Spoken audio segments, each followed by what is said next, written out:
Bon, Rodrigo, merci beaucoup Ça fait plaisir. de passer du temps avec nous, c'est sympa. Et je sais pas si tu as vu, mais je me suis mis en condition, hein. Qu'est-ce que j'ai Oh mon Dieu, t'es plus un uniforme que moi, hein. Moi, je suis un habit de confinement. J'ai joué le jeu, j'ai joué le jeu. C'est bon, c'est bon. Bon, Rodrigo, je vais laisser mes collègues se présenter. Ils ont chacun une petite spécialité importante dans ce confinement. Ils vont se présenter et comme ça, tu vas savoir à qui tu as affaire aujourd'hui. Parfait. Ok? Quentin, tu te présentes? Ouais, bah bonjour Rodrigo, enchanté. Bonjour, Quentin. Moi, je travaille avec les garçons sur la partie digitale, moi. Donc, je suis spécialiste un petit peu de toute la partie réseaux sociaux. OK. Et en gros, j'aide les particuliers, les entreprises, les clubs de sport, etc., à se développer et à créer une stratégie digitale pour leurs projets. Donc, ce qui est très important aujourd'hui. On en Oui, parlera sans doute pendant la conversation. Mais voilà, donc moi je suis plus sur cette partie-là et c'est vrai que c'est quelque chose à pas négliger aujourd'hui et c'est une vraie problématique pour pas mal de clubs. Donc moi j'interviens sur toute cette partie-là. excellent. Merci Quentin. Bon, bah, Rodrigo, on se connaît, hein, on s'est déjà vu. Bonjour, Pierre. Ça va? Bonjour.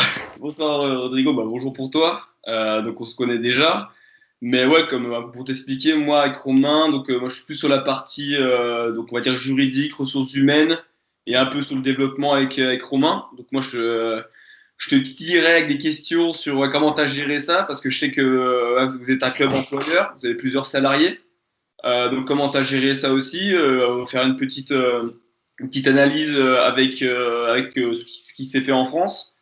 Et voilà, aussi le développement de ton club au fil des années, qui est devenu quand même un bon petit club structuré. Et je pense que les clubs français ont beaucoup à apprendre, même si c'est différents environnements, c'est clair.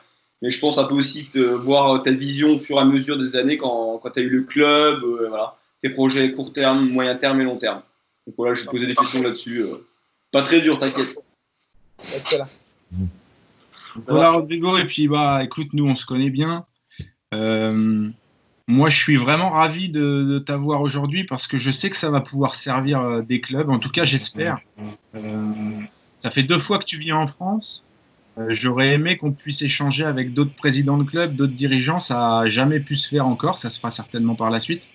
Mais du coup, j'espère qu'il y aura du monde qui pourra suivre cet échange parce que le Celtic, est vraiment un exemple, un modèle dans le développement. Et je sais que ça peut servir les clubs. Donc, Écoute, je ça a suis été, malgré le fait qu'on n'a pas pu rencontrer nécessairement des présidents, ça a été deux voyages très, très instructifs pour moi et pour le groupe en général. ouais, On a appris beaucoup. C'est un échange qui est très riche. Et puis, ce sont des choses que l'on souhaite reprendre le plus rapidement possible. super. Donc l'idée, Rodrigo, c'est que tu te présentes déjà sur ce que tu fais sur le club et puis sur le stade. J'ai Euh, combien de temps? Parce que ça peut être long, ah, je sais, je sais. C'est tellement bon quand tu racontes tout ça aussi. Je sais aussi que Ben, tu es à la création d'un peu de ce club et de ce stade. Donc ça, c'est super important. Ensuite, nous expliquer le modèle économique du club aussi, qui est très important. Comment vous parfait. gérez tout ça, il y a des très belles choses. Et puis après, on verra comment vous avez géré aussi comment vous avez pu essayer de gérer cette crise qui est mondiale et qui vous touche aussi autant que chez nous, quoi. Bon, mais je vais aller au tout début. Moi, je suis un immigrant chilien. On est arrivé au Québec en 77. J'avais 15 ans. Donc, ça fait déjà plus de 40 ans. Imagine un gosse de 15 ans qui arrive d'un pays hyper footballisé, qui a joué au foot toute sa vie, et il aboutit en plein milieu de son début des joueurs sérieux dans une société où les foot n'existait pas. Parce qu'en 77 au Québec, il n'y avait que les immigrants qui jouaient. Et il n'y avait pas de structure pour les enfants. Donc, je suis arrivé à 15 ans. Heureusement qu'à 15 ans, j'avais les physiques pour jouer avec des adultes parce que c'est ce qui m'attendait à ce moment-là. On s'est créé une petite équipe de latinos et on est embarqué dans la Ligue Québec Métro, dans la ville de Québec, qui était notre pays d'accueil. Et ça a commencé là. J'ai commencé à jouer au niveau amateur au Québec dans les premiers balbutiements du foot. Alors, j'ai connu toutes les étapes, la création de la fédération, un peu ce qui a été dans les années 90 après l'essor du soccer au niveau juvénile. Mais c'est ça. Mes premières années, ça a été à Québec. J'ai fait mes études universitaires à l'Université de Sherbrooke. Donc, j'ai quitté Québec pour aller à Sherbrooke, qui est une ville qui se trouve près des lignes américaines au sud de Montréal. Une très belle ville dans un très beau coin de pays. J'ai fait 5 ans d'université là. Je suis gradué, je suis ingénieur chimiste de formation. Ça n'a absolument rien à voir avec ce que je fais aujourd'hui, mais bon, ça a été mon cursus étudiant. Et c'est des belles années de foot. J'ai joué au soccer à l'Université de Sherbrooke et j'ai joué au niveau civil aussi dans ce qu'on appelait à ce moment-là la Ligue nationale du Québec, qui était la ligue qui a précédé les ligues semi-pro qui existent aujourd'hui. Et la carrière et la rencontre avec la femme qui partage ma vie aujourd'hui, Elisabeth, a fait en sorte qu'on s'est ramassé à Saint-Jean-sur-Richelieu en 1989. Donc, je suis arrivé à Saint-Jean, fraîchement gradué comme ingénieur, avec un emploi d'ingénieur dans une communauté que je ne connaissais pas du tout. Saint-Jean, ce n'était pas du tout un endroit où j'avais eu la chance de circuler ou de visiter, d'autant plus que ce n'est pas l'endroit le plus pittoresque au Québec. Tu l'as connu, Romain, c'est pas... Pierre, toi aussi, tu l'as vu, c'est pas... Saint-Jean, c'est quand même pas les cantons de l'Est ou la région des Tremblants. Mais ça a été un pays d'accueil, une terre d'accueil très, très intéressante pour nous. On a pu élever nos enfants ici à Saint-Jean. Donc, c'est devenu notre patelin il y a plus de 30 ans. Et puis, ce qui est curieux au niveau du foot, c'est qu'en arrivant à Saint-Jean, moi, j'avais 26 ans, je venais de compléter mes études. J'étais plus en fin des parcours de joueurs qu'au début. Et j'avais promis à Elisabeth que je m'occuperais davantage de ma carrière d'ingénieur que du foot parce que j'en avais fait beaucoup. Et puis, dès que je suis arrivé à Saint-Jean, j'ai vu qu'il y avait une équipe adulte qui s'appelait les Celtics. C'est tout ce qui existait comme foot à Saint-Jean. C'était des anciens immigrés allemands et anglais qui avaient parti une équipe en 1969. Et cette équipe-là avait perduré dans le temps. C'est pour ça que dans les logos, tu vois Celtics 1969. Ça a été une histoire d'une équipe senior masculine jusqu'à la fin des années 90, pratiquement. Alors, moi, je suis arrivé là pour m'entraîner et les garçons qui étaient là ont vu que j'étais capable de jouer. Ils m'ont demandé de les accompagner. Je suis devenu leur entraîneur l'année suivante. Et les années 90 ont servi aux Celtics de devenir une équipe adulte qui était très ordinaire à une équipe adulte qui retournait dans les réseaux provinciaux des compétitions. Et ça s'est fait grâce à... La ville de Saint-Jean avait un partenariat avec le Gabon. À Saint-Jean, on n'a pas d'université, mais on a un cégep qui est comme un pré-universitaire. Et ces collèges avaient développé des liens avec les Gabons. Donc, il y avait des étudiants québécois qui allaient faire des échanges en Afrique et il y avait des Gabonais qui venaient au Québec.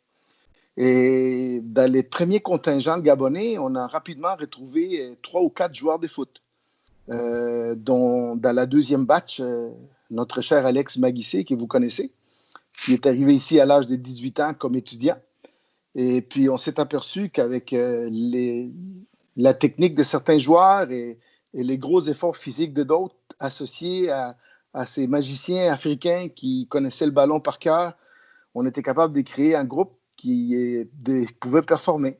Et puis, on a performé au niveau régional et on a voulu monter au niveau provincial. Mais les exigences du foot provincial à ce moment-là exigeaient que si tu veux jouer au plus haut niveau avec les adultes, il faut que tu t'occupes des équipes des jeunes. Il faut que tu aies des franchises d'équipes jeunes dans ton club. Et à la fin des années 90, Saint-Jean-sur-Richelieu n'était pas la ville qu'elle est aujourd'hui. On a eu, dans le tournant des années 2000, ce qu'on appelait au Québec les fusions municipales. Je ne sais pas si ça a existé chez vous en France, mais il y a eu énormément de regroupements des petites villes pour en former des plus grosses, pour simplifier l'appareil gouvernemental. Et à Saint-Jean, il y avait 4 villes finalement. Il y avait Iberville, Saint-Jean, Saint-Luc et la petite municipalité de l'Acadie, où il y avait comme 3 organisations de soccer des jeunes distinctes, mais aucune d'elles ne faisait du soccer compétitif ou élite. Aucune d'elles ne donnait de la formation. C'était des parents qui encadraient des jeunes pour qu'ils puissent faire une activité estivale. C'était que l'été. Alors, au Celtics, on s'est dit, tant qu'à créer une entité qui va être sous nous, qu'on est une équipe quand même de soccer de qualité, parce qu'on joue au niveau provincial, on va essayer d'encadrer les maximums des jeunes. Et puis, ces jeunes-là, on va les amener à jouer à un niveau supérieur. On va les amener au moins à jouer contre les autres villes environnantes de la Rive-Sud. Et c'est comme ça qu'est né, dans le tournant à la fin des années 90, les clubs de soccer Celtics tels qu'on le connaît aujourd'hui. Et 2 ou 3 ans après, au début des années 2000, on a réussi à fusionner tous les clubs des anciennes municipalités pour former l'entité Soccer au Richelieu telle qu'on la connaît aujourd'hui, qui regroupe près de 2000 joueurs, à l'intérieur desquels on offre tous les produits, c'est-à-dire un produit des niveaux locaux et un produit également compétitif avec les équipes que vous avez rencontrées et qu'on peut amener un peu partout. Mais cette histoire des foot compétitifs, elle a vraiment démarré avec des enfants qui étaient nés en 88 et qu'on a pris à U10 à la fin des années 90. Donc, ça fait presque 30 ans qu'on encadre des jeunes à ce niveau-là à Saint-Jean. 22, 23 ans pour les plus jeunes, puis les adultes depuis le temps que je suis arrivé. Alors, c'est un très long parcours qui nous a permis, avec tous les détails que j'ai passés, mais qu'on va pouvoir y revenir au niveau du foot intérieur et tout ça. Mais c'est de là qui vient le club actuel. Donc, moi, heureusement, je me considère chanceux d'avoir pu être là lorsque ce n'était qu'une équipe. Et j'ai pu participer à toutes les étapes qui ont amené au club là où il est aujourd'hui au niveau de la structure. Ça fait combien de temps que tu es président? Au fait, je suis président du Celtics depuis le tout début. Ça fait 28 ans. Et puis, lorsque Soccer au Richelieu a été créé comme entité compétitive, on m'a invité à siéger au conseil d'administration à ce moment-là en tant que président de l'aile compétitive. Mais dès que l'entité est devenue une seule, il y a 15 ans maintenant ou à peu près, c'était clair que c'est moi qui allais prendre la responsabilité de ça parce que j'avais la connaissance de tous les dossiers qui regroupaient les deux entités à ce moment-là. Alors, j'ai toujours été... Depuis que je suis impliqué au foot à Saint-Jean, j'ai été responsable de l'entité locale. Et aujourd'hui, un des outils principaux du club, c'est le stade. Mais c'est ça. L'histoire du stade, elle est très intimement liée à l'histoire du club. À la fin des années 90, lorsqu'on est devenu, comme je te l'ai mentionné tantôt, une équipe très compétitive d'adultes, il y avait une ligue sur la Rive-Sud qui était une ligue d'hiver. Parce qu'évidemment, on ne joue pas. Les foot au Canada, c'est une activité estivale. Maintenant, c'est 12 mois par année parce qu'on a les infrastructures. Mais dans ces années-là, on n'avait pas des infrastructures pour jouer l'hiver. Donc, on utilisait les gymnases quand on pouvait. Et il existait une ligue des équipes seniors, garçons, qui jouaient l'été et qui jouaient également la fin de semaine l'hiver dans un grand gymnase au Collège militaire royal à Saint-Jean-sur-Richelieu. Cette ligue-là, elle était organisée par un monsieur suisse, d'origine suisse, qui vivait à Brossard. C'était de son hobby. Depuis une dizaine d'années qu'il était responsable de la Ligue adulte intérieure. Et ce monsieur-là a eu un malaise cardiaque la deuxième année que nous, on faisait partie de la Ligue ici à Saint-Jean. Et la Ligue s'est jouée chez nous. Les collèges militaires étant à Saint-Jean-sur-Richelieu, tous les clubs de la Rive-Sud venaient chez nous. Et ce monsieur-là nous avait contactés pour nous dire qu'il ne pouvait plus s'occuper de l'activité et que si on désirait que l'activité se poursuive, on devait la prendre en main. Tu as eu l'opportunité de rencontrer Marc-André Lard, qui est un peu les catalyseurs de notre foot local depuis qu'il a 14 ans. Moi, je l'ai connu, il avait 14 ans. Aujourd'hui, il travaille à la Fédération de soccer du Québec, puis il a 45. Donc, il a toujours été impliqué en même temps que moi. Il était beaucoup plus jeune, mais il s'est toujours donné pour le foot. Lui, il connaissait tout le monde. C'est lui qui a amené les Gabonais du Cégep. C'est lui qui nous donnait toutes les historiques. C'est lui qui m'a présenté ces Suisses-là.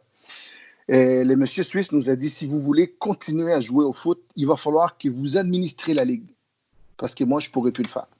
Marc-André m'avait regardé, il dit, Rodrigo, je n'ai jamais administré de Ligue. Je dis, Marc-André, moi non plus, mais j'administre une petite compagnie, ça doit se faire de la même façon. Il dit, on connaît le foot, on va essayer de se créer un budget d'opération, on va inscrire les équipes, on va payer les loyers, on va pointer les arbitres, et finalement, ça va être fait.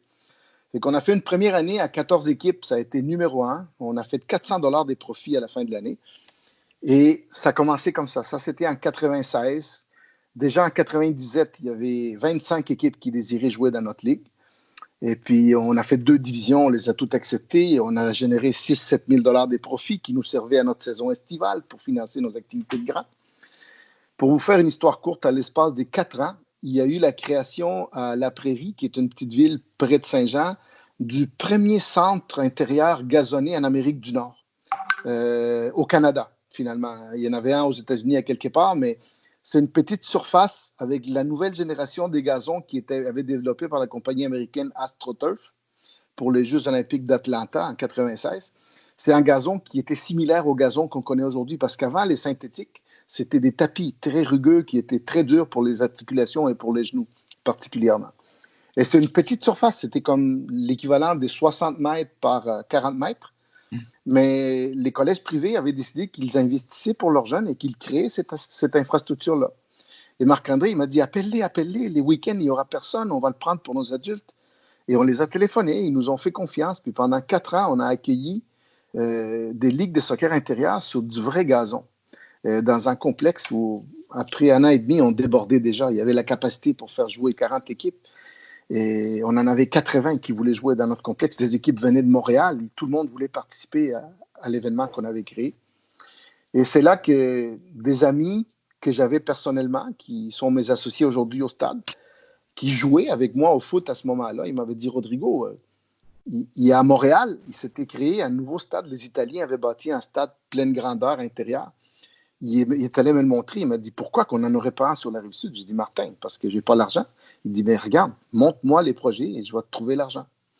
Et c'est comme ça qu'en 2002, on a bâti les 2e complexes intérieurs au Québec et les 3e au Canada, parce qu'il y avait un à Toronto à ce moment-là, qui est le stade du Pont-Fort que tu connais aujourd'hui.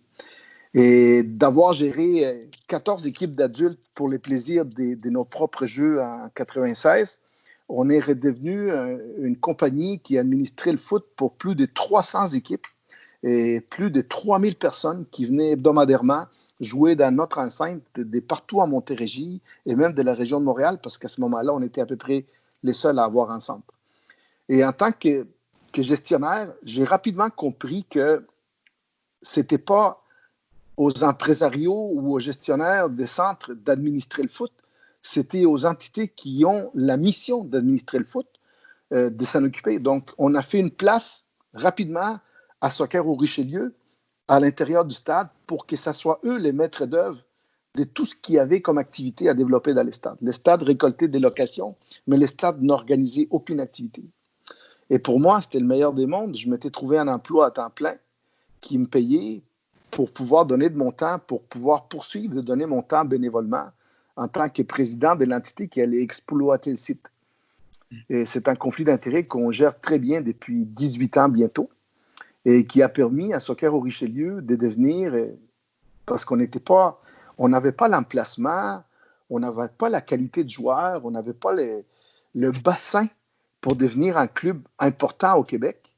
C'est définitivement cette possibilité d'exploiter un centre comme le stade du Pont-Fort qui a fait du Celtics un des clubs du top 10 québécois. Les clubs du top 10 doivent venir des grands centres. C'est pas un petit centre comme Saint-Jean qui doit générer une entreprise foot aussi importante que la nôtre. Mais c'est contexte d'avoir pu bâtir un fondement financier important que l'on a rapidement capitalisé en main-d'œuvre d'entraîneurs, en main-d'œuvre de gestionnaires et en développant toutes les mesures techniques nécessaires pour que nos jeunes qu'on n'avait pas le plus gros bassin puissent se développer comme joueurs et qu'on puisse demeurer compétitifs avec nos différents garçons et filles. C'est là qu'est allé principalement le fruit de l'investissement que l'on a fait dans les stades. C'est ça l'historique de... Comment tu considères ton club comme un club amateur qui a créé un business qui lui permet de vivre, de bien vivre et d'investir sur le côté compétitif, ou tu te considères comme un club professionnel, ou comment tu te vois? Non, on n'a pas encore cette ambition-là. On n'est pas dans un milieu où on peut s'autodéfinir comme club professionnel. Je pense que le foot en général au Canada et au Québec a beaucoup de preuves à faire avant de prétendre d'avoir le nécessaire pour dire on est une entité professionnelle. Mais on agit en conséquence, Romain. on donne l'opportunité à des techniciens, à des jeunes joueurs d'aller au maximum de leur capacité des joueurs, d'entraîneurs, d'éducateurs à l'intérieur d'une entreprise qui est quand même top dans son milieu. Parce que ça, on peut le dire. On peut dire qu'on a été capable de créer un business qui génère suffisamment d'argent pour se payer une direction technique rémunérée à temps plein, une direction générale qui veille à la collecte d'argent nécessaire pour faire tourner cette business technique-là, et qu'on est devenu un club qui a une identité, parce que Saint-Jean, en étant une ville des tailles moyennes, nous permet d'avoir un esprit club qui est quand même important et intéressant, qui n'existe pas dans les grands centres comme Montréal, Laval ou Longueuil, où c'est des très grandes villes très impersonnelles. Mais oui, moi je dirais qu'à l'intérieur de ce qu'on appelle notre monde de foot canadien d'aujourd'hui, on est un club qui peut prétendre, d'ailleurs, on est en plein processus de se faire noter. Aujourd'hui, c'est moi qui te le dis, que je me sens un club relativement des pointes, mais on espère que dans quelques mois, c'est Soccer Canada qui va nous le dire, qui va reconnaître les efforts que l'on a mis de l'avant pour nous donner la cote que l'on désire obtenir au niveau de la certification des clubs canadiens. On pourrait y revenir tantôt comme sujet, parce que c'est quand même très important. Mais on fait depuis 20 ans, on essaye de faire depuis 20 ans, ce que Soccer Canada demande à tous les clubs de faire aujourd'hui. On a été précurseur au niveau de la rémunération des entraîneurs. On a été précurseur au niveau de l'implantation d'une direction générale au sein de notre association des soccer. On a été les précurseurs. On a créé les ligues intérieures de toutes pièces qui ont transformé l'offre de services du foot, parce que le soccer est devenu un sport d'élite au Canada lorsque les jeunes ont été capables de le pratiquer 12 mois par année. Avant ça, c'était une activité qui permettait aux joueurs de hockey et de baseball de s'étirer les jambes en attendant leur propre saison des sports respectifs. Donc, on a beaucoup évolué à ce niveau-là. Pour bien comprendre, parce qu'en France, c'est... Pour moi. Ouais. C'est comme super intéressant, Rodrigo, parce que tu parles énormément tu fais beaucoup de liens avec le milieu de l'entreprise, tu vois. C'est vraiment quelque chose en France, on reste, je sais pas sur quel modèle, sur quel format, elle est Soccer au Richelieu. Vous êtes sur un modèle, donc pas associatif, c'est un modèle d'entreprise, c'est ça? Pour être considéré un club de foot au Canada, tu dois être incorporé comme un organisme à but non lucratif. Donc, on est une entreprise dûment incorporée qui réclame des taxes, qui remet des taxes au gouvernement, qui doit déclarer ses employés, qui donne des déductions à la source. On doit être assurable. On est redevant d'état financier annuel. On est une corporation. On a des membres au sein du conseil d'administration qui sont les officiers de l'entreprise auprès du gouvernement. Donc, on est royalement responsable de tout fiasco qui pourrait arriver, même sur un plan personnel. La loi est assez sévère à ce niveau-là. Mais si on n'avait pas cette accréditation d'OBNL, on ne pourrait pas s'occuper du foot. Le foot n'est pas encore permis au Québec pour des entreprises privées. Okay, ça l'est aux États-Unis, ça l'est en Ontario, où il y a des académies qui se créent et qui investissent beaucoup d'argent pour peu de jeunes. Elles ont prouvé être capables de former des bons joueurs. Mais Soccer Canada croit encore au concept de la bonne association qui devrait être capable, avec toutes les exigences que l'on est en train de mettre en place, de développer des vrais joueurs. Parce que c'est ça la problématique qu'on a au Canada, c'est que malgré le fait qu'on ait plus de 800 000 licenciés, on est encore considéré 88e ou 92e pays au monde, alors qu'on est une des principales puissances économiques de la planète. C'est inconcevable. Mais nous, ça prouve bien que l'association, c'est pas incompatible avec le fait d'être employeur, le fait de développer aussi un business à côté qui nous permet d'investir de l'autre côté.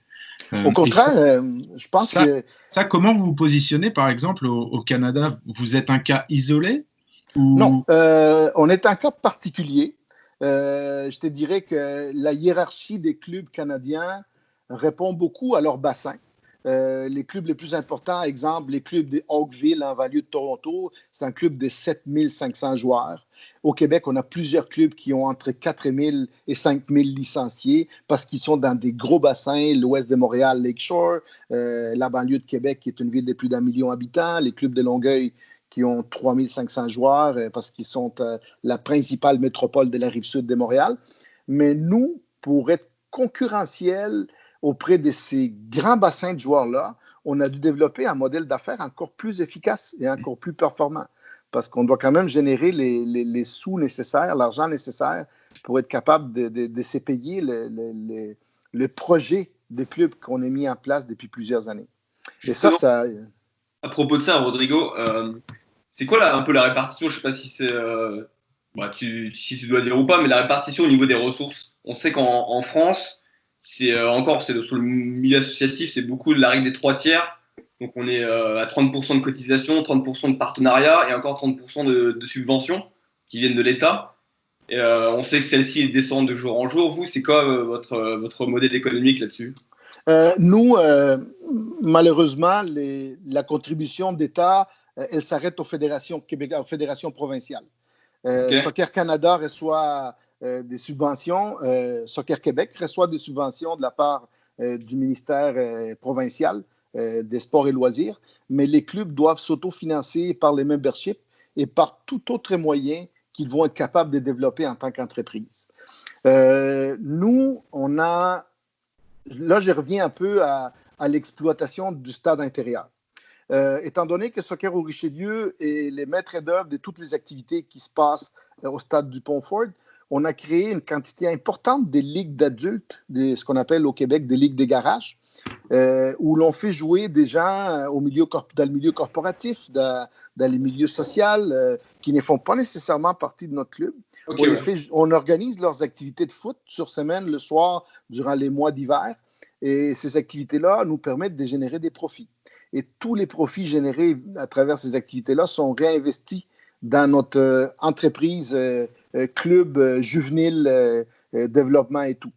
Et en même temps, en ayant cette exposition, ces marketing, ces véhicules d'activité à l'intérieur du stade, ça nous avantage également sur le plan des partenaires corporatifs. On a été capable d'attirer énormément d'affichage et des partenaires qui s'associent au fait que nos activités regroupent un très grand nombre de personnes. Ça nous aide à vendre l'image du club davantage. Et puis, honnêtement, je reviens sur l'aspect Saint-Jean-sur-Richelieu, une petite ville de taille moindre où on est capable de développer un esprit club. Cet esprit-là existe également dans le milieu corporatif local. Je vous dirais que 90% de nos revenus corporatifs proviennent d'entreprises, des petites et moyennes entreprises de la grande région de Saint-Jean. Exemple, nous, Adidas, Coca-Cola, c'est non. On n'a pas vraiment accès à des partenaires nationaux. C'est vraiment les vitriers du coin, les épiciers du coin, les concessionnaires auto du coin, qui a des enfants ou des petits-enfants ou des neveux qui font partie de la grande famille du Celtics qui décident de participer. Et ça nous assure aussi d'une certaine pérennité au niveau de ces revenus-là. Parce que c'est compliqué, surtout qu'on parlait au début de tout l'aspect com, on n'est pas plus fin que d'autres. On commence à réfléchir et à se doter dans certains départements d'affichage corporatif ou d'exploitation des médias sociaux. Mais encore là, ça a été stagiaire une ou deux fois. T'sais, on n'est pas encore rendu à dire on va payer un employé à temps plein qui va uniquement s'occuper de la com. Mais c'est devenu tellement important que nos principaux cadres, entre autres Alex, David, ils donnent une partie de leur temps à exploiter ou à trouver des ressources ou à se lier avec des gens qui ont des compétences au niveau com pour qu'ils nous aident à briller davantage sur la planète média. Parce que c'est important quand même, les entreprises achètent de plus en plus cette visibilité-là. Ils sont de plus en plus capables de le comptabiliser, de les chiffrer. Et puis, mais pour revenir à ta question, Pierre, moi je dirais essentiellement, il y a peut-être 50% de nos revenus qui proviennent des cotisations. On est quand même un club qui...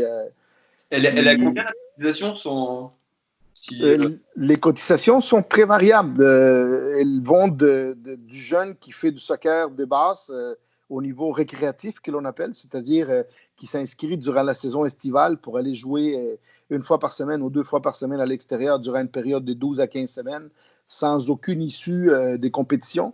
Ces jeunes-là vont payer entre 100 et 250 $ pour une saison d'été. où ils vont recevoir un kit d'équipement de notre partenaire et on va leur organiser le foot à l'extérieur sur des infrastructures qui nous sont fournies par la ville de Saint-Jean.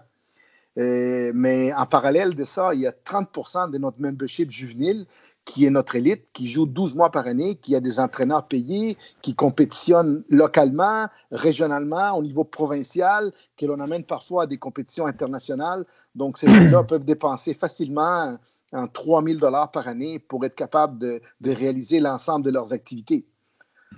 Ça marche. Donc, 50% de cotisation et le reste, ça correspond à... Le reste, je te dirais qu'il y a un gros 30% qui provient de nos activités parallèles.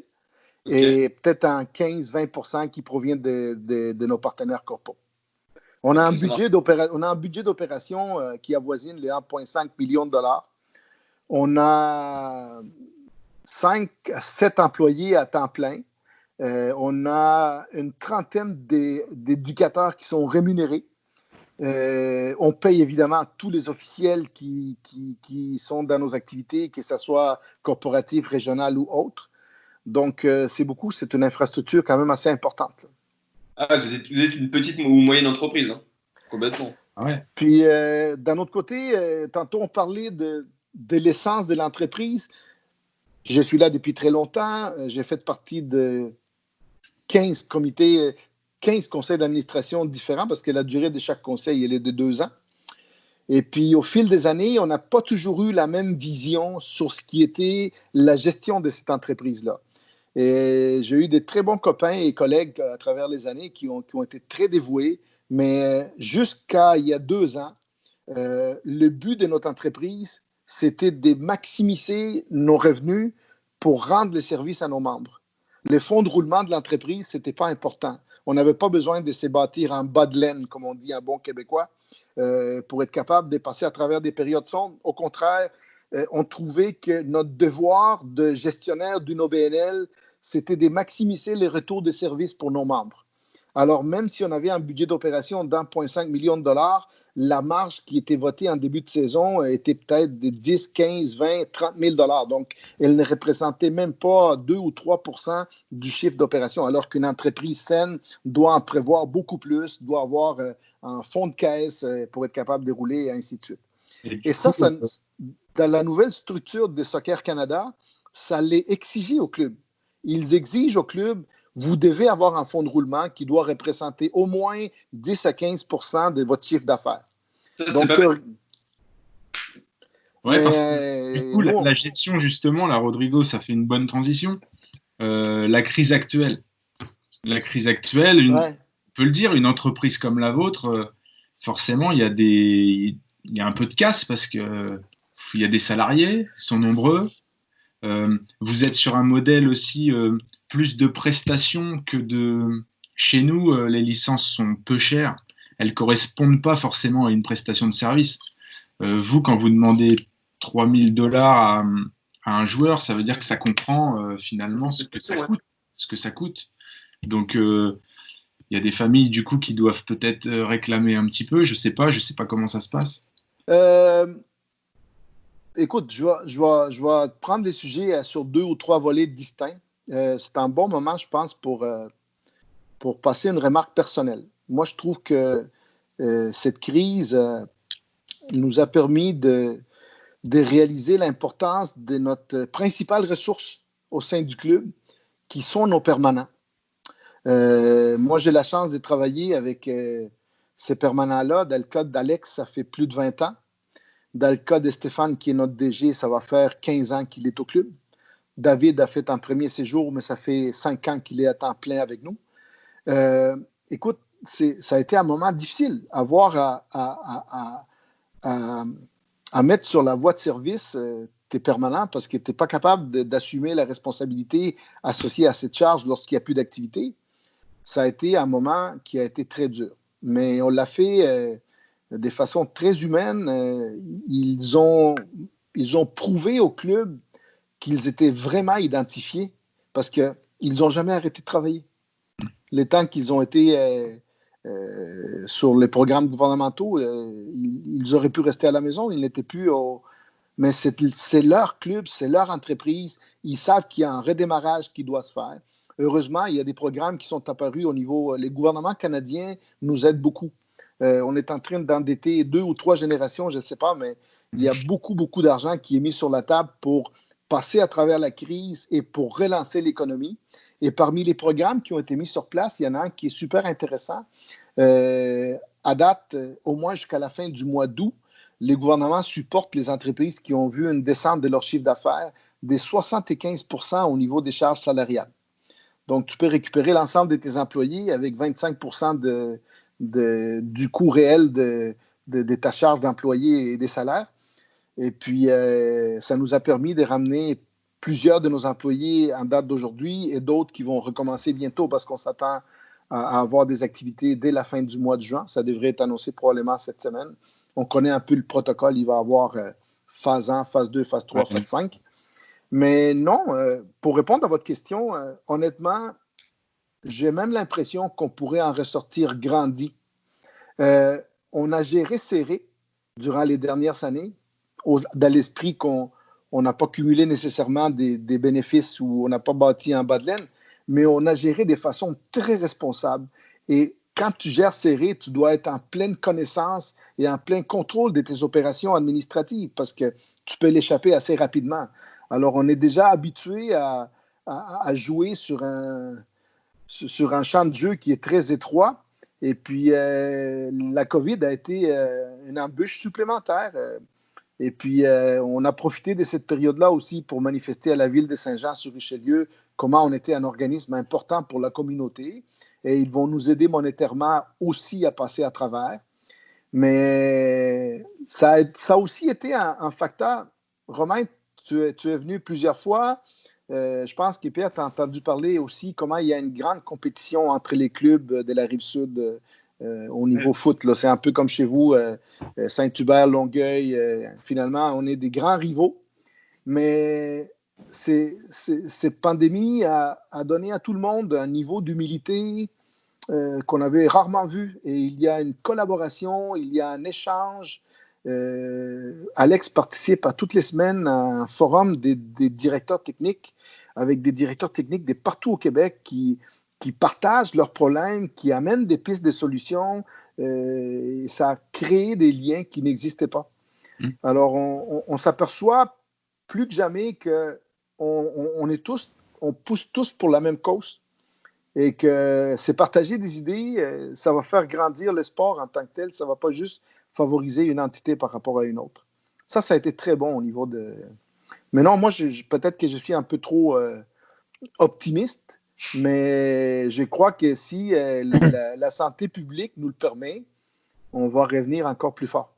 Je pense que c'est un beau message que tu passes là, Rodrigo, et je pense que dans toutes les crises, alors quand on fait un peu preuve d'ingéniosité, qu'on fait preuve d'initiative, qu'on a cet esprit-là, effectivement, les crises font ressortir aussi ces gens-là qui sont prêts toujours à se remonter les manches et pas baisser la tête. Et vous êtes dans ce cas-là. J'allais d'ailleurs te poser la question, qu'est-ce qui fait qu'au bout de tant d'années, Rodrigo, tu as toujours la foi pour développer de nouveaux projets, avoir l'envie de toujours développer cette entreprise quand on voit... Honnêtement, moi, je me considère très privilégié. Je l'ai dit un peu tantôt, la nature de mon emploi. Tu sais, mes enfants m'ont souvent dit « Papa, est-ce que tu regrettes d'avoir passé 5 ans et demi de ta vie à étudier un cours d'ingénieur chimiste qui t'a servi 5 minutes? » La réponse, c'est non. J'ai appris durant ces 5 années et demie-là la discipline, la rigueur, l'essence de l'organisation. J'ai appris à compter, qui était très important dans tout ce que je fais aujourd'hui.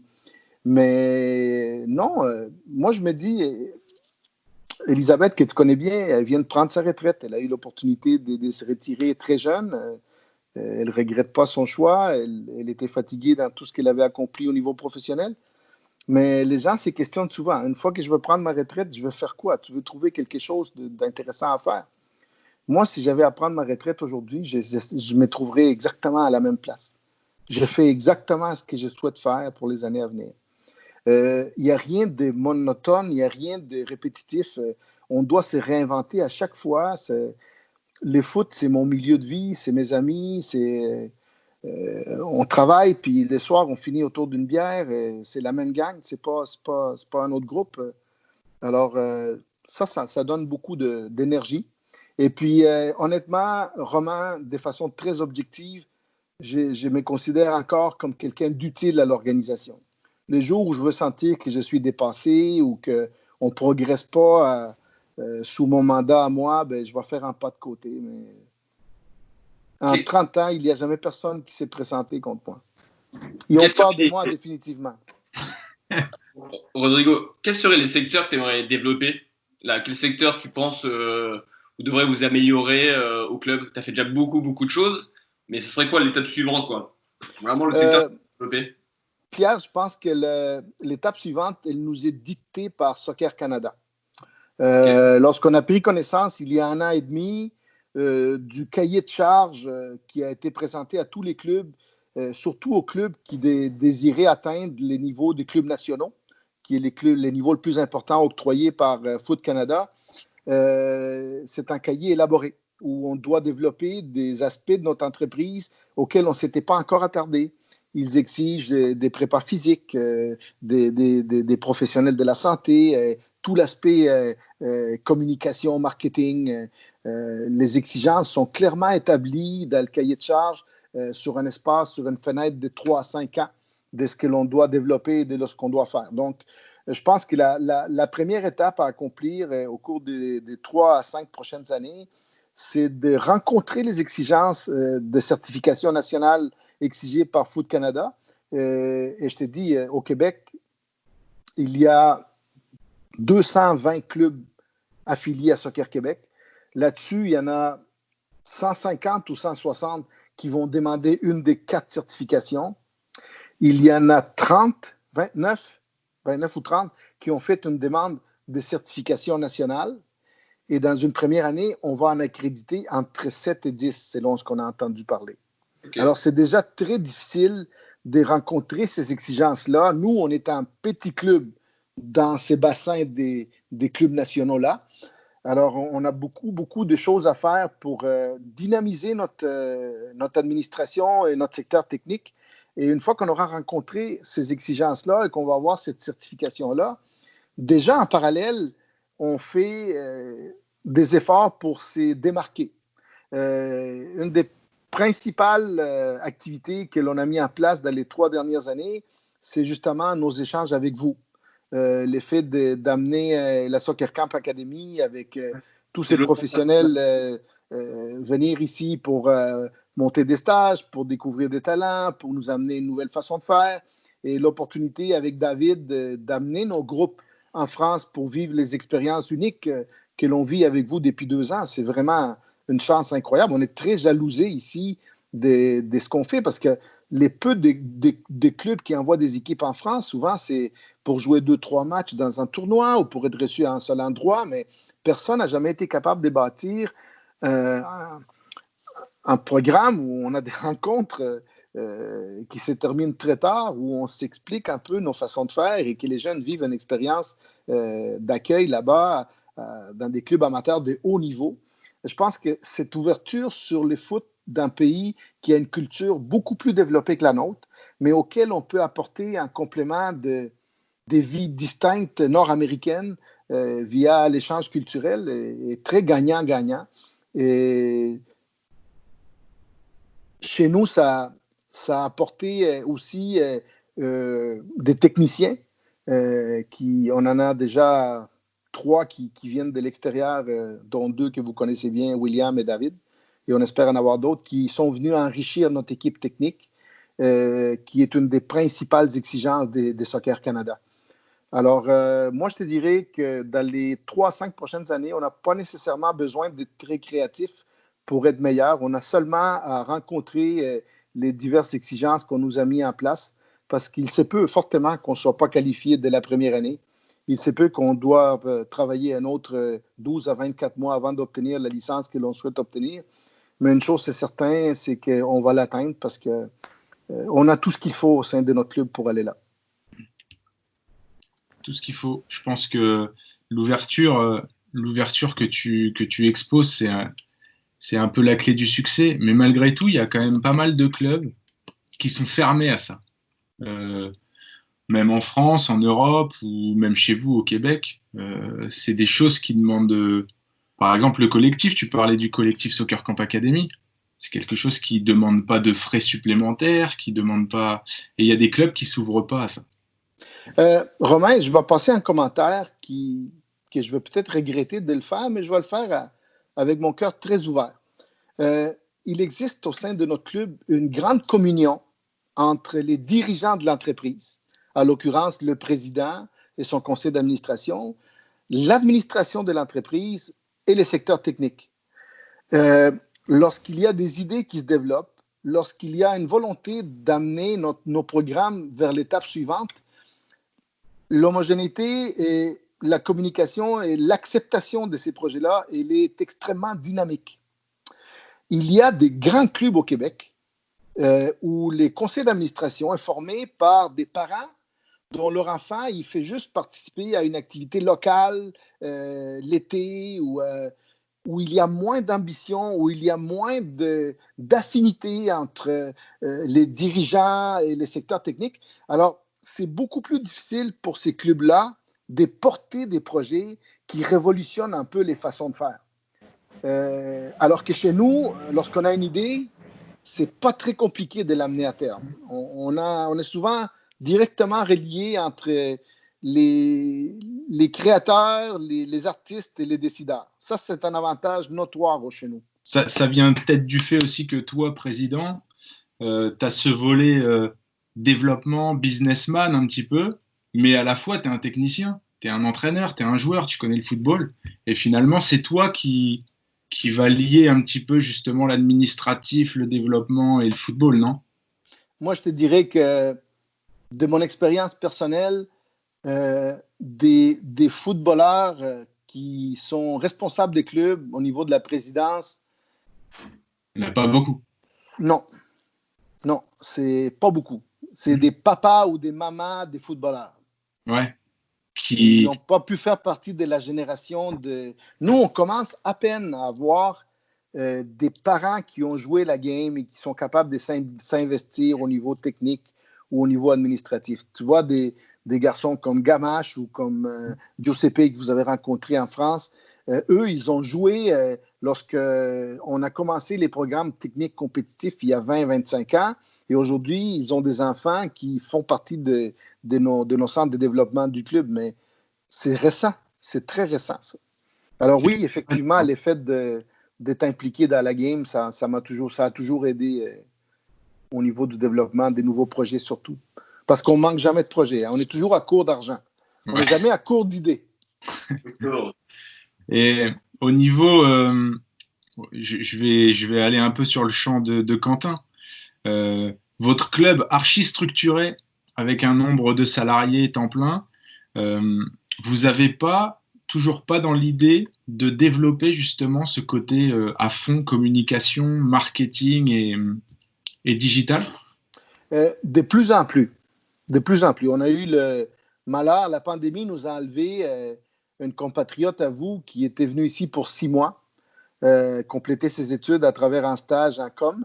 Elle a dû malheureusement retourner dans la région lyonnaise quelques semaines après le début de la pandémie. Ils l'ont rapatriée, mais on avait beaucoup de projets avec elle. Alex était responsable de l'encadrer. On avait même une de nos membres du conseil d'administration les plus actives qui devait la prendre sous son aile pour non seulement profiter de ses connaissances, mais commencer à bâtir un cahier de charges relié à toutes nos responsabilités au niveau du marketing et des communications. On ne veut pas juste accomplir certains mandats durant la période que les gens s'investissent avec nous. On veut vraiment créer une façon de faire qui va nous amener à, de façon permanente, nous acquitter de ces tâches-là. Je te dirais que même si on n'a pas un employé actuellement sur les dossiers, on en a 4 ou 5 qui donnent une partie de leurs compétences, une partie de leur temps à développer ça, mais éventuellement, ça va nous en prendre, ça c'est sûr et certain. Quentin, c'est des ressources assurées, ça? Ouais, mais c'est ce que j'allais dire déjà. Rodrigo, je voudrais saluer ton optimisme. J'aime bien entendre ça parce qu'on a besoin de personnes optimistes dans ce monde. Donc déjà, bravo pour ça, bravo pour le parcours et je me fais aucun souci sur le développement de la partie communication digitale. Je pense que ça viendra, surtout si le club est prêt pour les 3-4 prochaines années. Je me fais aucun souci par rapport à ça. Moi, j'avais une question qui concerne pas forcément le digital, mais plutôt sur tout ce que tu viens de dire en fait. Moi, ce qui m'a marqué, c'est quand tu dis qu'une association aujourd'hui doit fonctionner comme une entreprise. Je pense que tu as totalement raison, je te rejoins complètement là-dessus. Quels sont les 2 ou 3 conseils que tu pourrais donner à une association, justement, aux petits clubs qui vont nous regarder, qui vont voir cette vidéo? Quels sont les 2-3 conseils que tu pourrais leur donner, justement, pour faire fonctionner une association comme une entreprise? Le premier conseil, c'est l'expérience qui nous l'a apporté. Moi, je te dirais, Quentin, qu'il y a 20 ans, lorsqu'il était temps de planifier les futurs conseils d'administration, nos premières pensées étaient, avec lesquels de mes potes ou avec lesquels des parents de jeunes que je m'entends bien, que je pourrais amener au conseil d'administration pour qu'ils puissent donner un coup de main, comme on disait à ce moment-là. Mais au fur et à mesure que la gestion de nos clubs s'est complexifiée, qu'il a fallu considérer que c'était des entreprises, des petites moyennes entreprises que l'on avait entre les mains, c'était pas juste des potes qu'il fallait chercher, il fallait chercher des compétences. Alors, on a été rapidement essayer d'identifier au sein de notre communauté foot quelles étaient les personnes qui avaient des attributs et des certifications particulières à nous apporter. Il nous fallait des comptables, il nous fallait des vendeurs, il nous fallait des gestionnaires des ressources humaines. Écoute, il a fallu créer au sein de notre communauté bénévole des gens qui étaient prêts à s'investir dans l'entreprise pour les bonnes raisons et qui allaient apporter un complément à ce que nos techniciens et nos administrateurs de foot faisaient déjà à temps plein. Vu qu'on n'avait pas les moyens d'aller chercher les ressources humaines d'une vraie grosse entreprise qui a 30-40 employés et qui peut se permettre un département de toutes sortes, au sein de notre conseil d'administration, il fallait aller chercher les compétences requises pour mener à bien notre projet club. Et ces gens-là, je te dirais que lorsque tu leur demandais de venir s'impliquer au foot, souvent ils avaient une réticence parce qu'ils ne connaissaient pas le foot. Mais quand tu leur disais, venez faire de l'entreprise de votre garçon ou de votre fille une meilleure entreprise en nous apportant vos compétences dont on a besoin, c'est là qu'ils se sentaient plus interpellés et qu'ils acceptaient de donner de leur temps pour une certaine période. Mais il fallait vraiment les amener et les exploiter dans le sens de leurs compétences. Puis là, on a vraiment, cette année particulièrement, on a un conseil d'administration formé de 11 membres très diversifiés. Il y en a plusieurs de ces parents-là qui sont venus en France au cours des 2 dernières années. Et honnêtement, moi, je leur dis au début de chaque année, c'est bien que vous soyez là lorsqu'on fait une activité de festival ou lorsqu'on fait une activité corporative. Mais la vraie raison pour laquelle vous êtes là, c'est toi, tu vas prendre charge des finances, toi, tu vas prendre charge du dossier corporatif, toi, tu vas prendre charge de la révision. On a eu beaucoup de révisions de documents. Soccer Canada nous a exigé des codes de déontologie, des codes d'éthique pour protéger les joueurs, pour protéger les familles. Il y avait un ensemble de documents à produire pour lesquels on n'avait jamais vraiment eu les compétences requises. Puis on est allé chercher des gens qui sont habitués dans leur travail de tous les jours à développer ces genres de documents et ils nous ont donné un coup de main intéressant. Là. Ça a été une des choses que l'on a... Finalement, ce qui est intéressant, je te coupe juste, c'est que tu parles de compétences. Et c'est ça qui est important parce que les clubs ont tendance à tout de suite dire « oui, mais on n'a pas d'argent ». Alors qu'en fait, les compétences, si je t'écoute, c'est qu'en fait, c'est des gens qui sont sous votre nez, quoi, qui sont là dans le club, qui sont dans la vie du club. C'est des parents d'enfants, c'est des gens, des proches de l'entourage, etc. Ouais. Et en fait, là, tu n'as parlé à aucun moment d'argent, tu as parlé de compétences. Et ouais. Ça, c'est important qu'ils le prennent en compte, les clubs. Oui, parce qu'à partir du moment où tu as une saine gestion, tu es capable de mener ton projet monétaire à terme. Ça, c'était le premier conseil. Le deuxième conseil, il est totalement à l'inverse. il faut au maximum protéger l'entreprise club de quelqu'un qui voudrait s'investir avec un agenda personnel. Quelqu'un qui voudrait venir au club pour faciliter, je vais te donner un exemple extrême, l'équipe de son garçon ou l'équipe de sa fille, aller chercher une main-d'œuvre qualifiée dans le secteur de l'entreprise que lui est intéressé à amener, faire vivre. Parce que ça, on vit beaucoup ça au Québec. Des clubs qui sont en perdition parce qu'ils sont tombés entre les mains des personnes qui voulaient uniquement s'auto-favoriser à travers la gestion de l'entreprise et qui ont négligé d'autres aspects, alors qu'avec toutes les exigences qu'on vit aujourd'hui, c'est important que tous les membres de ton entreprise se sentent partie prenante de ton projet, que les jeunes qui jouent juste 12 semaines durant l'été au récréatif sentent que les clubs lui appartiennent autant que la fille qui joue 12 mois par année dans une équipe élite. Ça fait partie un peu de notre mission actuelle. Identitaire, appartenance, ainsi de suite. Très intéressant. On n'a même pas parlé de semi-pro, on n'a même pas parlé de notre projet de PLSQ. Alors, Ah ouais.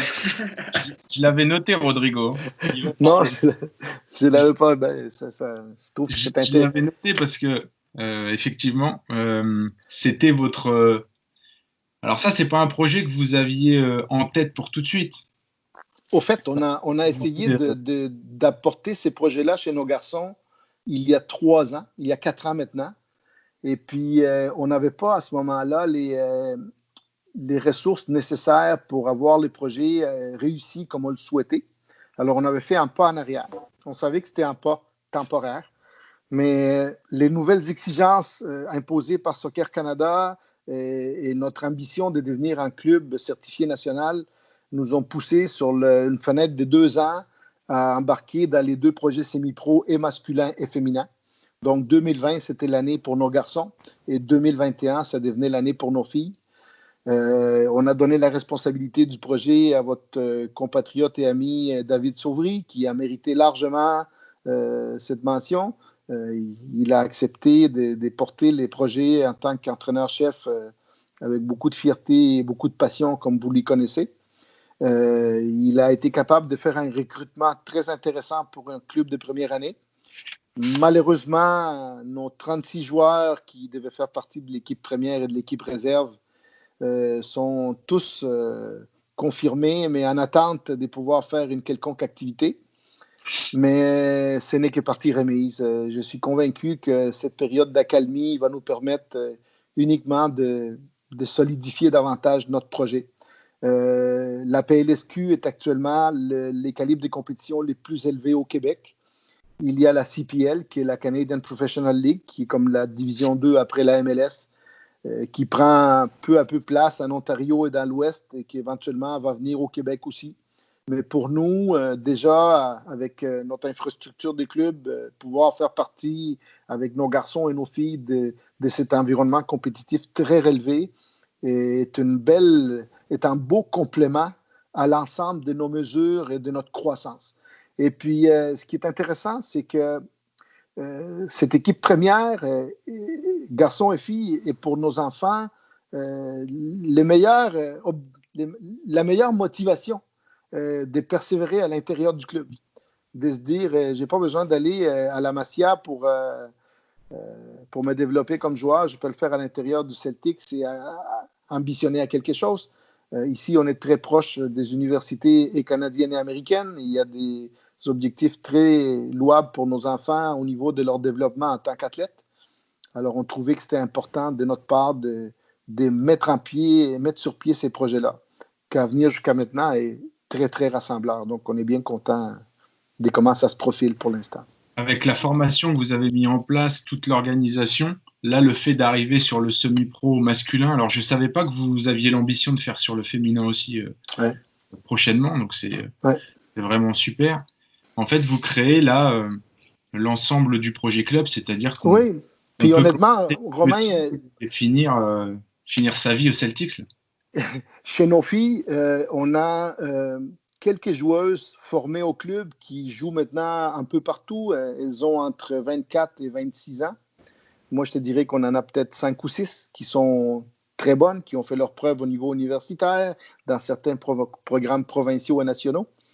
Et puis, on a nos jeunes, on a toutes nos filles qui sont nées en 2003, 2004 et 2005, qui jouent actuellement sur les réseaux AAA de la Ligue de soccer élite du Québec. Donc, à date, c'est les futurs circuits des équipes nationales.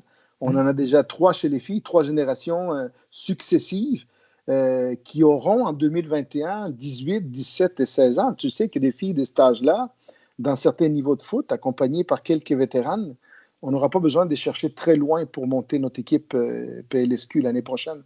On a vraiment un bassin intéressant des filles prêtes à embarquer dans notre projet. Effectivement, il y avait 4 jeunes en France. Là, c'était pas un petit club dans lequel elles étaient au mois de février. Ça a été une grande source de fierté pour nous de voir nos meilleurs espoirs aller en France puis montrer qu'au niveau féminin, finalement, on a quand même un niveau de jeu assez spectaculaire. Là. C'est sûr que ça a bien été ce côté-là. Bien content. Les jeunes filles ont marqué au Paris FC, qui est quand même un des meilleurs clubs formateurs féminins en France, en Europe aussi. Donc, ouais, c'est vraiment de bon augure. Vous avez maintenant une structure, une vraie structure. Alors, tu veux pas dire professionnelle, mais on va pas le dire, mais semi-pro. Mais là, j'ai un sérieux problème, Romain. J'ai 32 garçons et 16 filles qui devaient partir en France en mars 2021 et qui sont angoissés chez eux parce qu'ils ne savent pas si le voyage va avoir lieu. Et je sais que le président du Celtic est très angoissé aussi à ce niveau-là. C'est quelque chose qui lui tient à cœur maintenant. Quel plaisir. Ouais. Vraiment. Ouais. Écoute, les feux sont pas ouverts encore, mais on a bon espoir de croire quand même à ce que ça aille pour le mieux là dans les mois à venir.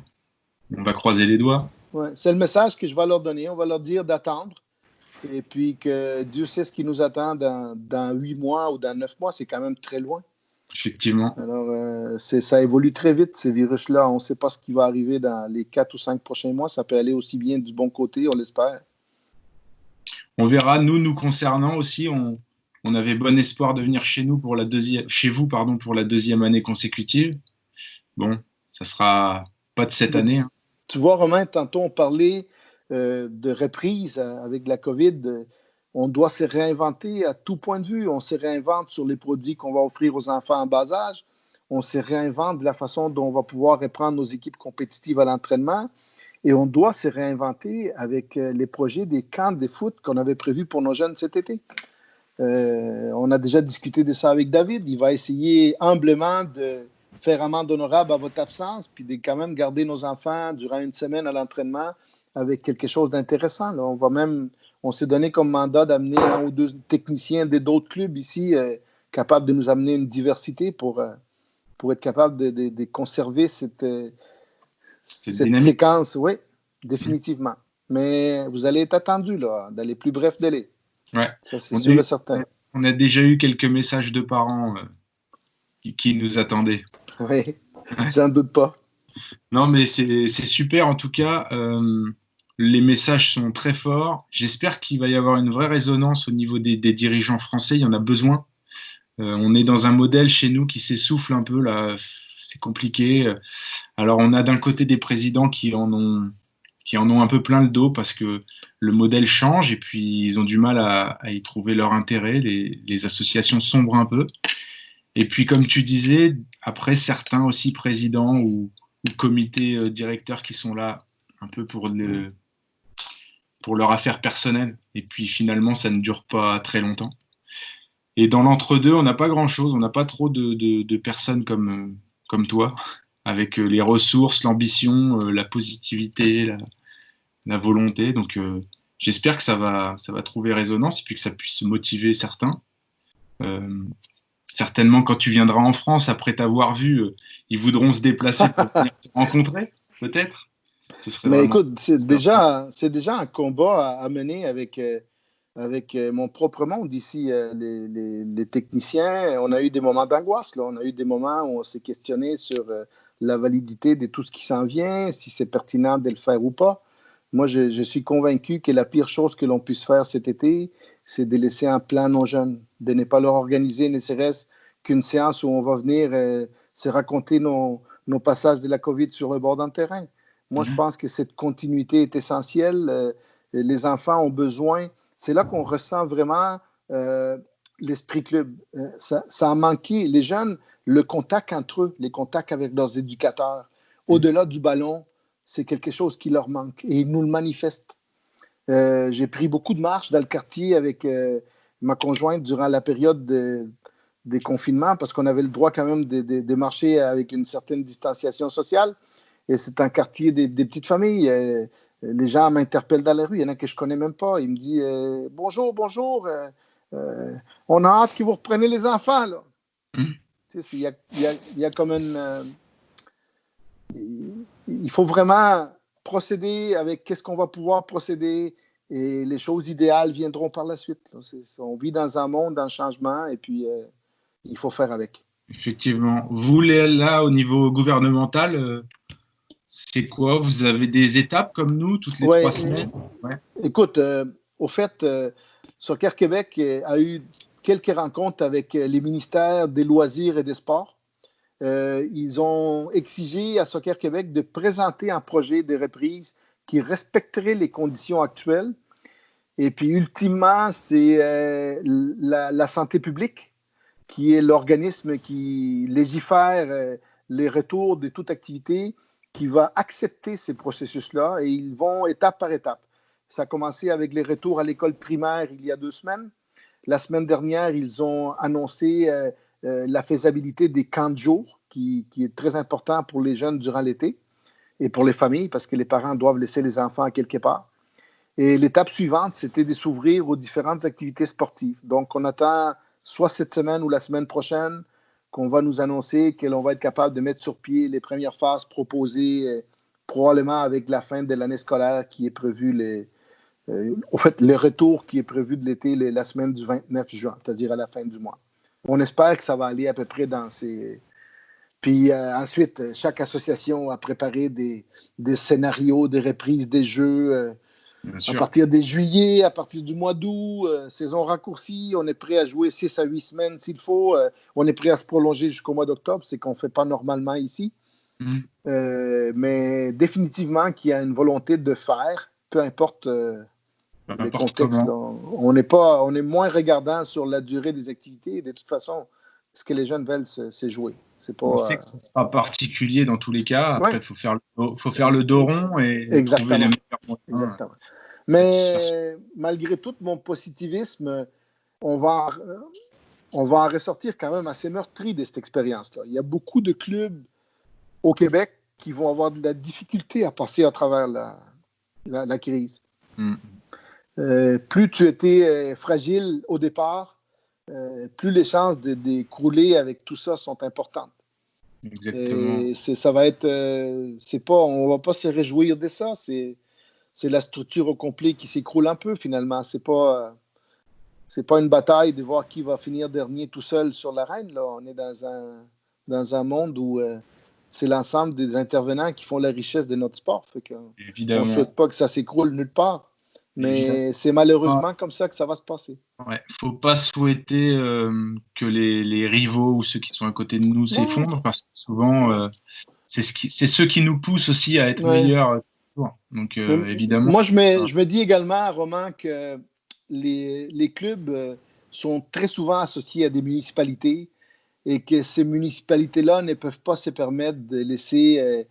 souvent, l'association de foot, c'est l'organisme le plus important de chaque municipalité ici. Alors, on ne peut pas laisser tomber des entités qui dynamisent nos jeunes, qui font bouger nos jeunes. Finalement, les clubs vont se faire aider. Ouais, espérons. Espérons, ouais. Très bien, Rodrigo. Les gars, vous avez d'autres questions? Moi, ça va. Non, c'était passionnant, cet échange. Merci beaucoup. Merci de m'avoir donné l'opportunité d'échanger avec vous. C'est toujours enrichissant. Merci à toi. Merci Rodrigo. Au plaisir de savoir. Ouais, et puis quand on pourra revoyager, on proposera au club du collectif de venir découvrir ce que c'est que le Celtics au Québec. Ça va être avec plaisir qu'on va vous accueillir. J'imagine, je le sais. Rodrigo, Merci. à bientôt. Prends Au soin revoir. de toi. Merci Et Rodrigo. puis, ouais, à bientôt. Bonjour aux techniciens. Merci, bye. Ça marche. Ciao. À bientôt, Rodrigo. Au revoir. C'est bon.